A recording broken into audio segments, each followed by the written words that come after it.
You know, it's funny the ideas you can come up with while you're working in the vineyard. Just you and the vines you planted and nurtured to maturity. Out here, your mind can wander aimlessly from one spectrum to the other.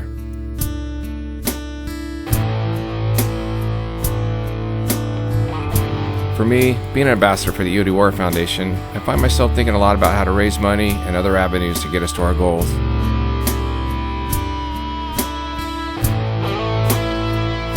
Several years ago, I started floating an idea around about rebuilding a car on YouTube that we raffle off at the end of the show. This way, everyone can watch the progress and feel like they had a small part in it.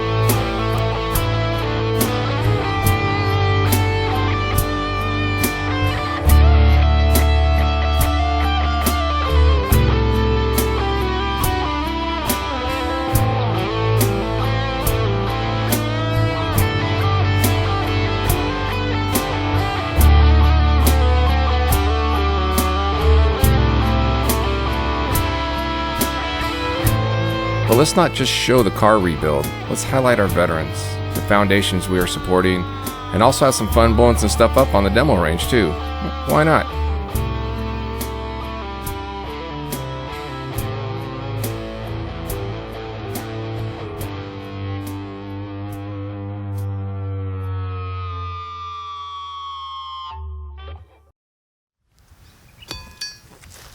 The one person I spoke the most about it with was Eric Simmons.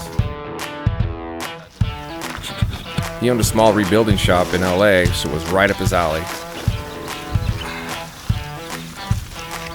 Eric and I kept chatting it up, and one day he tells me he sold the shop and bought a house in Templeton just south of Paso Robles, and he was ready to do the car. Problem was, we didn't have a car yet. What's up, man? Eric, what's happening, dude? What's happening, man? How you doing? Yeah, thanks for coming out, dude. Yeah, no problem. What's going on? So I got a phone call Right? from this buddy of mine, Jimmy Parmenter, up in Ponderosa, which is above Porterville. Right, yeah. Called and said he's got a car for us. Oh, no kidding, huh? 1984 Toyota Land Cruiser FJ60. Wow, have you seen it? Did you get a picture of it? I have not seen it. I don't know if it's a rust bucket. I don't know if it has any tires on it. But all I know is he's got this car for us, and he said it's ours. He's donating it to the foundations, and we get to rebuild it. When can we go pick it up? Anytime. No kidding? Yeah, let's set it up. Dude, let's do it tomorrow. On it. Tomorrow? Tomorrow's on. Awesome, Cool. man. All right, Sweet, dude. sweet. What you got going on here? It's training up. These are 2-year-olds. They're ready to get trained up to give us some fruit next year. Look good. So they're getting their Petite Bordeaux ready to go. Sweet. Get in the car! Enter Jimmy Parmenter. I just happened to be at Rob Parmenter's house, Jimmy's brother, and I mentioned what Eric and I are up to. Rob offhandedly mentioned, you need to call Jimmy and let him know what you're up to. So I did. Jimmy, hey, it's Leon. Hey man, I was down at your brother's house in Whittier the other day, and we were chatting about a project we're working on for UD Warrior, and he said I need to give you a call. Was that right? You got a car for us? Well, that's cool. What kind of car is it? 1984 FJ60. No kidding. Land Cruiser. Jimmy, that is super cool, man. Is that right? All right, man. Well, hey, when can we come get it? All right. Well, I tell you what. We'll keep you posted. We'll get a trailer and truck, and we'll get our fannies up there and come get it, and we'll make a little production out of it. How's that? All right, man. Well, hey, Jimmy, thanks very much. You know, we can't thank you enough. All right, dude. All right, we'll talk to you later. Cheers. Bye. Sweet! Jimmy wasted no time telling me that he had a 1984 Toyota Land Cruiser FJ60 that he wanted to donate to the project. Are you kidding me? For those of us who know Jimmy, we all know that red, white, and blue run deep in his veins, and he loves our veterans. There is no doubt. I quickly called Eric out to the vineyard to let him know we have a car.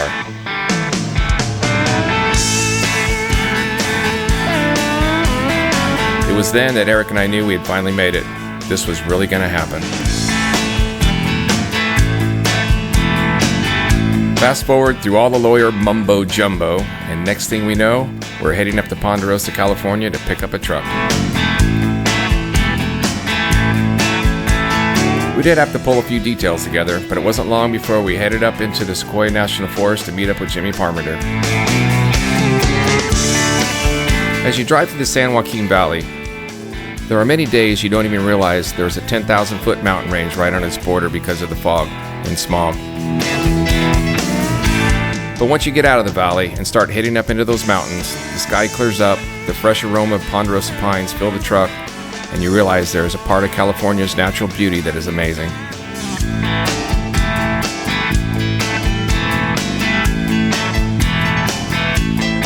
As we enter the Sequoia National Forest, we realize that there are rules. The first being you cannot enter without stopping and walking through the Trail of 100 Giants. As a matter of fact, I think it's a law. Okay, not really, but it should be. These trees are magnificent, and you realize just how small you really are.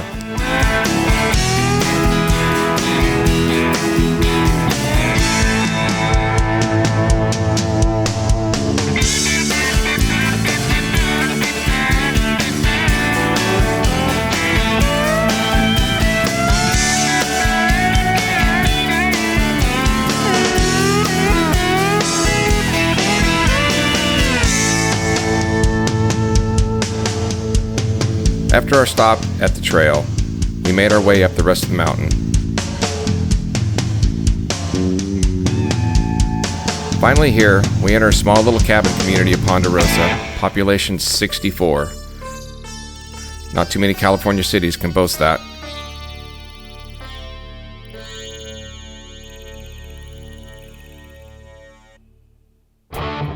We quickly found Jimmy and his gathering of veterans who greeted us, and we got our first glimpse of the FJ.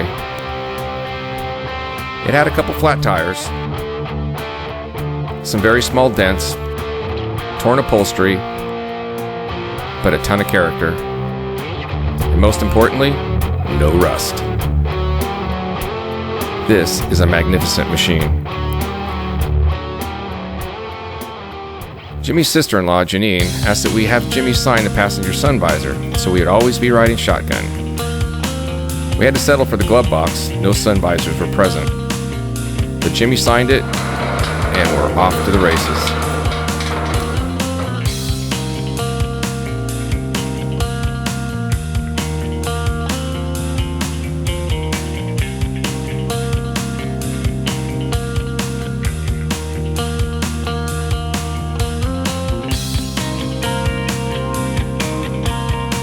Hey, first of all, I just want to say thanks for everybody for coming out. And it's super cool to have so many vets out here today for this turnover of this vehicle.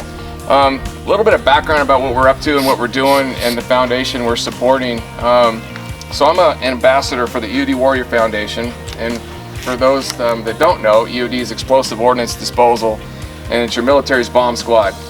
And a lot of us consider probably the most dangerous job in the military because these are the kids going down on improvised explosive devices and rendering them safe so that other people can go in and do their jobs and protect other lives.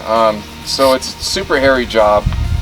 We've lost 133 EOD techs since 9/11, and so we have this foundation to take care of their families and also to take care of our wounded vets that we still have running around and taking care of business that they got to deal with, and the foundation's there to support them and make sure they're getting their stuff done. So we've been doing a lot of fundraisers over the years. At our winery we do a label that we support the foundation with, and we do a fundraiser every year, and we've had other raffles going on for Harleys and stuff like that. But got to talking to my friend Eric one day, it's actually been a few years ago, about we should do a car show on YouTube and rebuild it and let everybody watch the rebuild and sell raffle tickets to this thing. Maybe we can do like 5,000 tickets at $100 a piece, and raise $500,000 for the foundation with one car.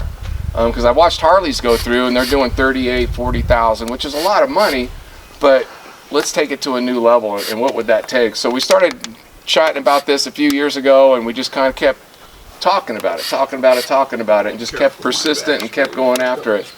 And then Eric sold his shop in LA, moved past Rubbles, and one day we're talking about it again. He goes, I bought a house in Paso with a garage. And so those planets started doing this, lining up a little bit. And I was like, oh, we're getting there. Now we got to let's start looking around and see if we can find a car, So then just one day we're talking to Rob and Jimmy, at the house one day, and Jimmy's like, I got a car I'll give you. I was like, really? That would be sweet. What do you got, Jimmy? And he's like, I got an 84 FJ60 Toyota. I was like, oh, wow, that sounds like a really cool car. And then I get online and look how really cool the car is. I'm like, holy cow. And we've all known Jimmy's a great supporter of our vets, and we love him, and we can't thank you enough. It's going to be a great project, and we're going to make you proud. Mm-hmm. I know that, and on behalf of myself and all these honorable vets standing here, thank you, sir. And for your wonderful, wonderful project. There. After the ceremonious transfer of the keys, we all headed over to the Ponderosa Lodge for some banter and complimentary cheeseburgers, thanks to our host and new owner of the lodge, David Sharp. We were really glad to see the previous owner, Mary Brewer, was still there to share in the festivities as well. Mary will be missed at the lodge, but we sure wish her well. Now it's time to head down the hill and get to tearing this truck apart.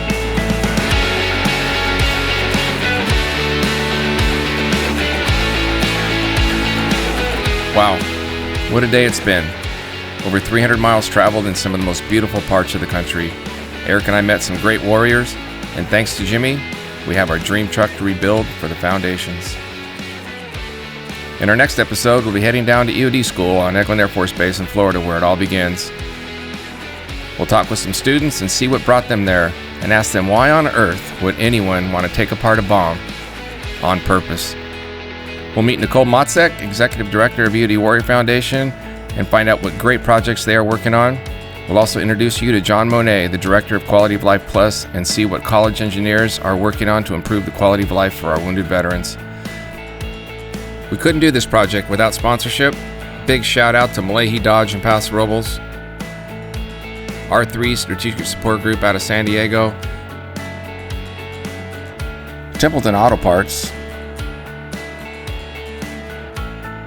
Dignity Health, Paso Robles Ford, Lieutenant Colonel and Mrs. Robert Wolf, United States Army retired. And a rockin' shout out to my old buddy Greg Wheelock for producing most of the soundtrack. And don't forget, check out blastersgarage.com to purchase your tickets. Your donation is tax deductible. Check us out at blastersgarage.com to find out how you can win this awesome FJ60.